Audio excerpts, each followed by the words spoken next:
Now there are a lot of different methods to air seal a building envelope, but I like to do it as I'm building the house. I'm going to show you how to do it from the ground up, the same sequence in which I build. Now before you get started, you have to make a decision.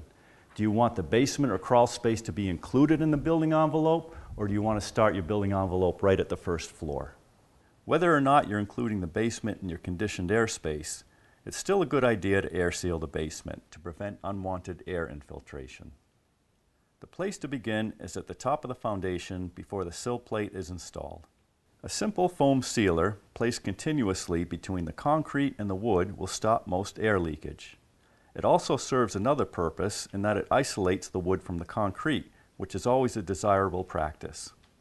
But the sill sealer's main function is to fill the very small gaps that remain between the sill and the foundation, even after the weight of the house is applied. However, for added insurance, you can also apply a sealant along the inside corner of the mud sill. The same goes for the end studs on the knee walls. For defective foundations that have severe dips which produce large voids, canned foam is the best way to fill them.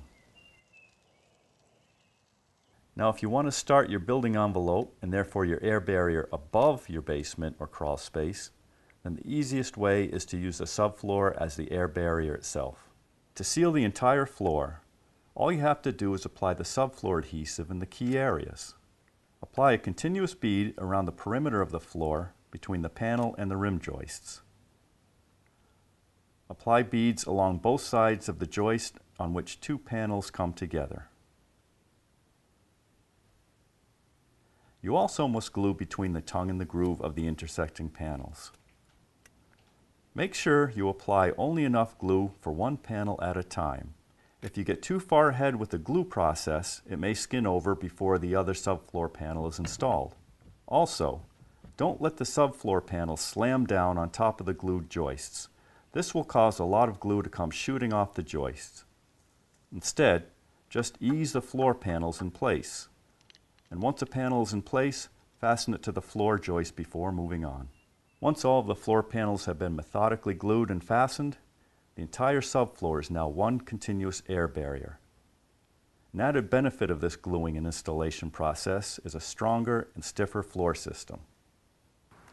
A note of caution, some subfloor manufacturers include a little gap around the perimeter of the panel. This allows rainwater to drain through, so you want to make sure the method we're using here doesn't interfere with the warranty. Also, if there's a stairwell or other large opening on the plane of the subfloor, make sure to take the steps to air seal the entire opening.